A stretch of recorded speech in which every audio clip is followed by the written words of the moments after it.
What Usyk needs the most is to make up his mind. Oleksandr Usyk stands at the top of boxing, and at 38 years old, he's done it all. But here's the thing about reaching the summit. You can't stay there forever. Usyk recently pulled out of fighting mandatory challenger Joseph Parker, citing a back injury. The plan was simple: defend the WBO title, keep the reign going. But while Usyk was sidelined, something happened. Fabio Wardley stepped up to face Parker this past weekend and stopped him in the 11th round. Now Wardley is the mandatory challenger, and promoter Frank Warren says the fight is next. All 4 belts on the line. Usyk reversed his retirement plans. He said he'd hang them up after one more fight, maybe 2. Now he's saying he'll fight until he's 41. That gives him a few more years, but the clock is ticking louder than ever. He's already ruled out facing rising star Moses Itama, the 20-year-old knockout artist everyone's talking about. Usyk's reasoning? He's young, he doesn't hit grandpas. The Ukrainian has nothing left to prove. He's beaten everyone. Anthony Joshua twice, Tyson Fury twice, Daniel Dubois twice. He's held every belt worth holding, but standing still isn't an option in boxing. The sanctioning bodies don't wait, and neither do the fighters circling his throne. What Usyk needs right now is clarity. He needs to choose his final chapter. Does he take the mandatory against Wardley? Does he chase one more legacy fight? Does he walk away on top? The difference between a perfect ending and a career that fades is just one decision. And right now, Usyk's at the crossroads. What Tank needs the most right now is to take real rights. Gervonta Davis walked into March 1st at the Barclays Center with a perfect 30-0 record and a reputation as one of boxing's biggest stars. He walked out with questions he's never had to answer before. The fight against Lamont Roach ended in a controversial majority draw. 2 judges scored it 114 to 114. One had it 115 to 113 for Davis. But the real story happened in the 9th round. Davis took a knee after getting touched by a jab. He said grease from his hair got in his eyes. The referee didn't call it a knockdown. If he had, Roach wins the fight. Instead, Davis kept his unbeaten record. Technically, but everyone saw what happened. The New York State Athletic Commission acknowledged the referee made the wrong call but refused to overturn the result. Roach's team filed an appeal. It went nowhere. Davis called for a rematch by the end of May. Roach said the contract was already signed, claiming Davis put in a rematch clause just in case you lost. Then Davis went silent on it. Instead, he announced an exhibition fight with Jake Paul on November 14th in Miami, 10 rounds at 195 pounds wearing 12-ounce gloves, streaming on Netflix. It won't count on his record. It's a money grab, plain and simple. Davis showed up to the press conference looking disengaged. He called Paul a clown, said boxing is dead, and suggested he might retire after the exhibition. He told fans he doesn't care what they think about his choices. What Gervonta Davis needs right now is to decide who he is. Is he the face of boxing, the guy who takes on all challengers, or is he cashing out? Because right now, he's got a draw on his record that feels like a loss, a mandatory rematch he's avoiding, and an exhibition against an influencer that won't prove anything. Davis said in December he wanted to fight 3 times in 2025 and stay active. He's fought once. The Roach fight exposed him in ways he's never been exposed before. The rematch would give him a chance to prove it was a fluke, but instead, he's fighting Jake Paul for a payday while the boxing world watches his credibility slip. Tank needs to make a choice. Run it back with Roach and silence the doubters, or admit he's more interested in easy money than legacy. What Canelo needs right now is time off. Canelo Alvarez spent years at the top of boxing. He was the undisputed super middleweight champion, the face of the sport, the biggest draw in the game. Then September 13th happened. Terence Crawford moved up 2 weight classes and did what many thought was impossible. He outboxed Canelo for 12 rounds at Allegiant Stadium in Las Vegas in front of over 70,000 fans. The judges scored it 116 to 112,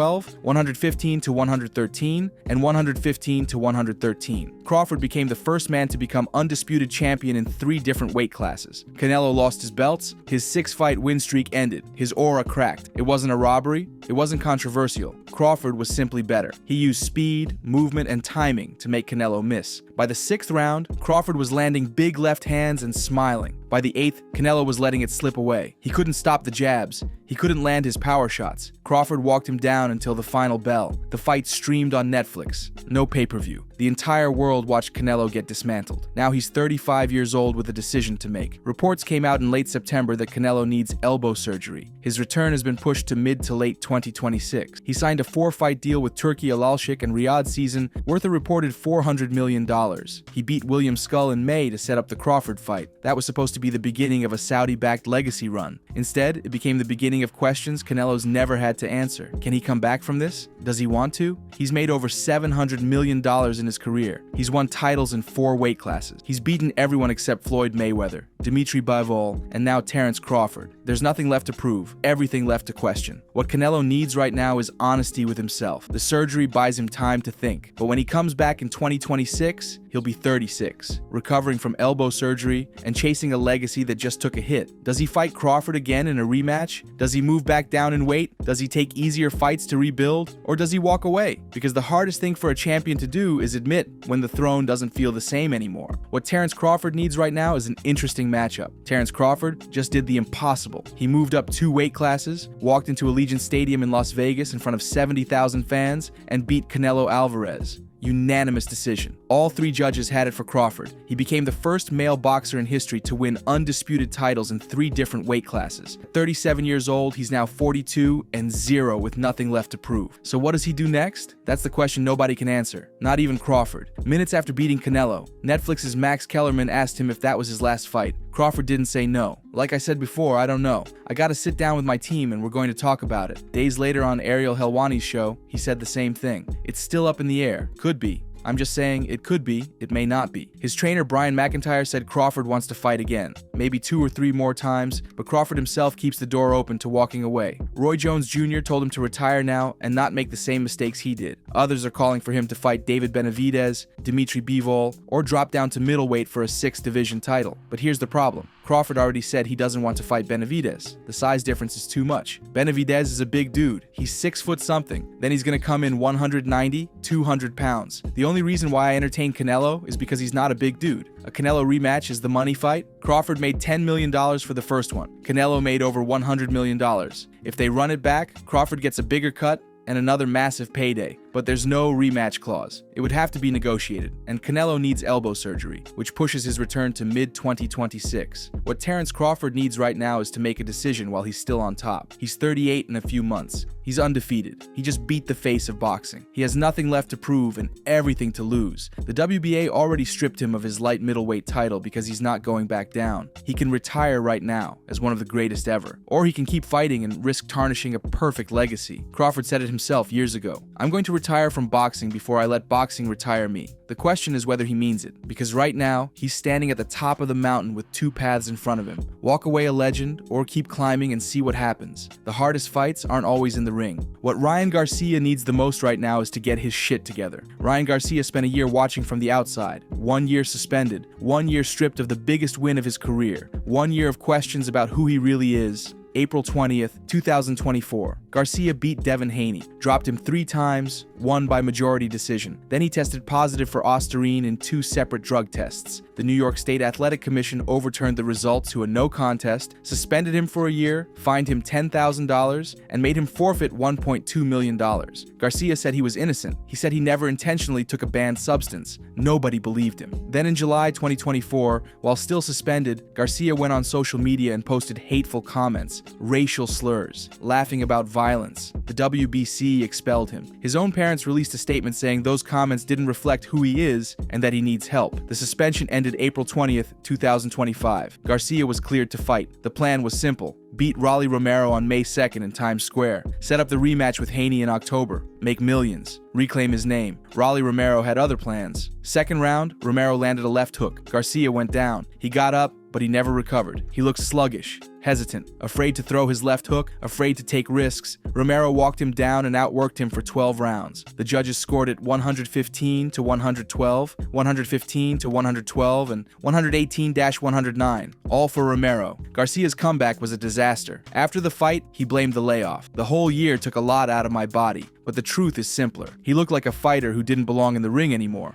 What Ryan Garcia needs right now is honesty. Not with the commission, not with the fans, with himself. The year off didn't just take him out of the ring, it exposed everything. The positive tests, the mental health struggles, the suspension, the WBC expulsion. In 6 months, Garcia went from beating Haney to being an outcast. And now, he's lost to Rolly Romero. The Haney rematch is in doubt. His credibility is gone. his stock has crashed. He's 26 years old with a 24-2 record, but one of those wins doesn't count, and the other loss just showed the world he might not have it anymore. Garcia needs to step away and figure out who he wants to be, because the talent is still there. But talent doesn't matter if everything else is broken. Right now, Ryan Garcia doesn't need another fight. He needs help, and until he gets it, the ring is the last place he should be. What Tyson Fury needs the most right now is to make up his mind. Tyson Fury has retired from boxing 5 times. This is retirement number 5, announced in January 2025, 1 month after losing to Oleksandr Usyk for the second time. Back-to-back defeats, the first losses of his career. He posted a video on Instagram. "I'd like to announce my retirement from boxing." Nobody believed him. In July, Saudi boxing chief Turki Al-Sheikh announced Fury told him he'd be back for Riyadh season 2026. Fury himself posted on Instagram claiming he'd fight Usyk in a trilogy at Wembley Stadium on April 18, 2026. His promoter Frank Warren said Fury told him categorically that he wants to fight next year. Then, just days ago, everything changed. "There's no actual reason for me to go back in the boxing ring," Fury said. "I'm 37 years old, I've been punched for the last 25 years. It used to be for the money, the titles, but now I've got more money than I can spend." He said even £1 billion wouldn't change his mind. He talked about brain damage, about having all his faculties. For the first time, Fury sounded serious about walking away. But this is Tyson Fury. He's retired 5 times and came back every single time. The pattern is clear. What Tyson Fury needs right now is certainty. What Dmitri Bivol needs right now is to fight. Dmitri Bivol beat Artur Beterbiev by majority decision in February 2025. He avenged his only career loss and became the undisputed light heavyweight champion. He had all 4 belts, the Ring magazine title. He was 24-1, at the top of the division, the best light heavyweight in the world. 8 months later, he hasn't defended a single belt. In August, Bivol announced he underwent back surgery for an injury he'd been dealing with for over 10 years. It kept getting worse with each training camp. The recovery was expected to take 6 to 8 weeks. He's out for the rest of 2025. His manager says he's targeting an early 2026 return, likely with a tune-up fight first. But the belts are slipping away. In April, before the surgery, Bivol vacated his WBC title to avoid fighting mandatory challenger David Benavidez. The WBC ordered the fight. Bivol chose not to take it. He wanted the Beterbiev trilogy instead. David Benavidez was elevated to full WBC champion. Then the IBF ordered Bivol to face Michael Eifert, who's been waiting for over 2 years for his mandatory shot. Beterbiev accused Bivol of taking the path of retreat after their planned trilogy in Russia fell through. Beterbiev moved on. He's fighting Dion Nicholson in November. He's 34 years old. He just achieved the biggest win of his career. He's undisputed, but he's been sitting on those belts for 8 months without a defense. The mandatory challengers are stacking up. The sanctioning bodies are losing patience. And the longer he waits, the more the moment slips away. Naoya Inoue fought 3 times in 2025. He knocked out Yejun Kim in January. He stopped Ramon Cardenas in May. He beat Murodjon Akhmadaliev by unanimous decision in September, and he's scheduled to fight Alan Picasso on December 27th in Riyadh. 4 fights in 1 year.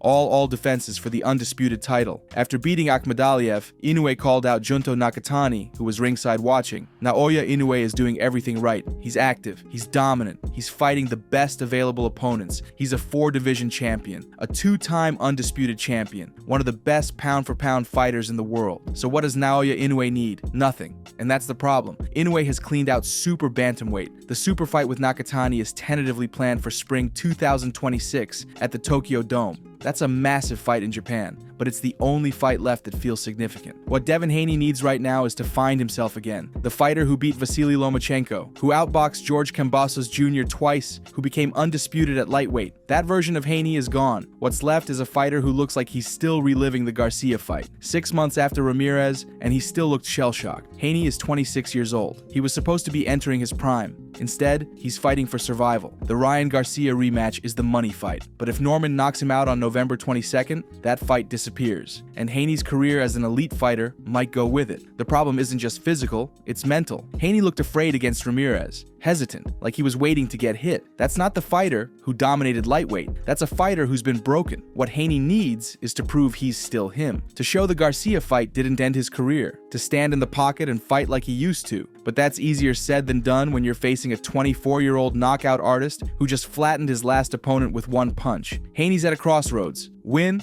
and he's back. He gets the Garcia rematch. He gets the big money. He gets his reputation back, lose, and it's over. Not his career, but his career as a top-level fighter, as someone people take seriously.